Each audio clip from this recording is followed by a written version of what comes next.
The room was already tense when Ted Cruz leaned into his mic and cut Jasmine Crockett off mid-sentence. She tried again, and again he interrupted. Once, twice, 3 times. Each time his voice grew sharper, his words a little louder, as if daring her to fight back. The committee room buzzed with discomfort, reporters scribbling, cameras catching every glare. By the 5th and 6th interruptions, Crockett's face was stone. Not defeated, but calculating. And then came the 7th moment. Cruz leaned back, delivered a line meant to put her in her place. But what happened next didn't just stop him. It changed the entire tone of the hearing. This was the moment nobody saw coming. This wasn't just another hearing. It was one of those rare moments when Washington's carefully managed stage cracked open, revealing raw, unscripted power politics. Jasmine Crockett, a freshman congresswoman from Texas, had been making waves since day one. Fiery, unapologetic, and willing to challenge the status quo. She represents the new guard, diverse, outspoken, and unwilling to be sidelined.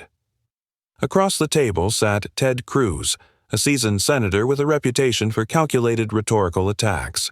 He knows how to dominate a room, how to seize headlines, how to turn hearings into theater. But this clash wasn't simply about policy. It was about who gets to speak, who gets to be heard, and who gets silenced. Every interruption felt bigger. Then one exchange. It was the old guard testing whether the new guard had the strength to push back. For viewers, it wasn't just politics. It was a front-row seat to a symbolic showdown over respect, power, and the future of the conversation in Washington. And the outcome? It would ripple far beyond this hearing room. Jasmine Crockett leaned into her microphone, voice steady but carrying the weight of someone who had fought to get here. She wasn't born into power. She earned every step, from defending the vulnerable as a civil rights attorney to taking her seat in Congress. In this hearing, she came armed with facts and a mission to speak truth to power. But before she could finish her first point, Ted Cruz cut in. She pressed on. He cut in again. The interruptions were relentless, and the cameras captured it all. Crockett's eyes narrowing, her jaw tightening, her composure holding. You could feel the frustration in the room, like a coiled spring ready to snap. And yet, she didn't raise her voice. She didn't storm out.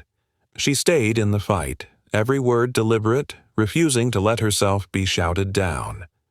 This wasn't just a clash of personalities. It was a test of endurance.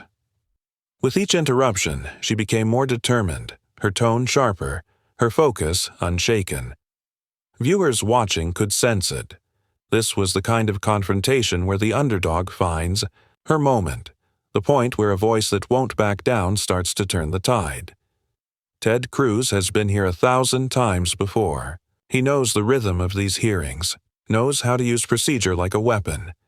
He leans forward, voice booming, cutting off Crockett before her sentence lands. Then again, and again.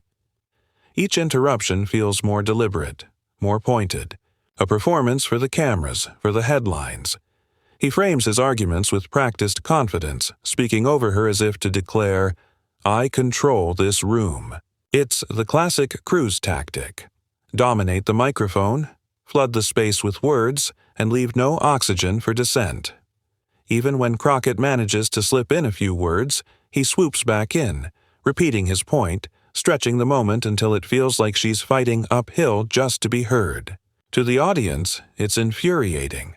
Like watching someone hit pause on democracy itself. For a moment, it seems like he might succeed in shutting her down completely. The power dynamic tilts his way, and the committee room feels like it belongs to him. But beneath the noise, Crockett isn't retreating. She's waiting, holding her fire. And when her chance comes, it won't just be a rebuttal. It'll be a reckoning. The first interruption was sharp, almost casual. A quick jab, meant to derail her thought. The second came faster, like Cruz could sense the point she was about to make and cut it off at the knees. By the third, Crockett barely had a chance to breathe before his voice filled the room again. 4, 5, 6.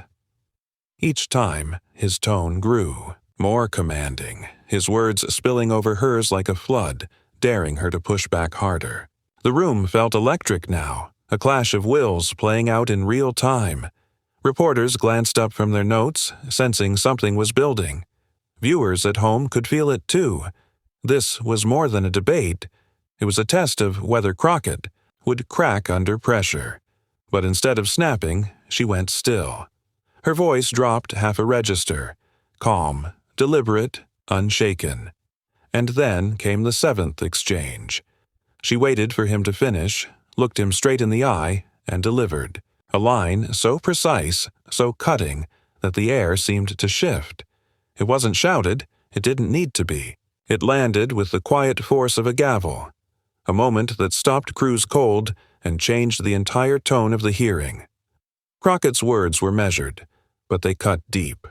She didn't match Cruz's volume. She didn't have to. Instead, she reminded the room why they were there, to get to the truth, not to score political points. She called out the interruptions for what they were, framing them as an attempt to silence not just her, but the voices of the people she represents. It wasn't angry. It was surgical. A precise dismantling of the tactic Cruz had been using all morning. The room went quiet, the kind of silence that means everyone knows something important just happened. For a split second, even Cruz hesitated, blinking as if the floor had shifted beneath him. This was no longer about one senator and one congresswoman. It was about the larger question of whose voices get heard in Washington, and whose get steamrolled. Crockett's line became more than a rebuttal. It was a declaration that she wouldn't be sidelined. That pause, that silence, said it all. The power dynamic had changed. For viewers, it was the release they'd been waiting for, the moment, where frustration turned to satisfaction. Finally, someone had stood their ground and refused to be drowned out. For a beat, no one moved. Cruz, usually quick with a retort, sat back in his chair, lips pressed thin. The cameras caught it.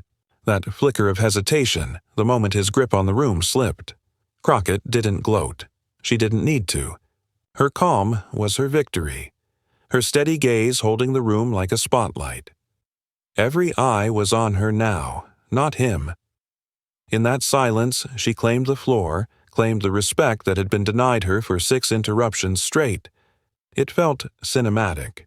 The underdog, standing tall, unshaken, forcing even her opponent to yield. You could almost hear the collective exhale from viewers everywhere. She'd turned the tables. This was the moment that changed the hearing from a battle of voices into a statement of power. And from here, the fight would never be the same. This hearing proved something bigger than a single exchange. Voices can be interrupted, but they can't be erased. Crockett's response was more than a comeback. It was a message to anyone watching that power doesn't get the final word without a fight. And if this was just round 1, Washington better buckle up. What did you think of Crockett's clapback? Too far or exactly what was needed?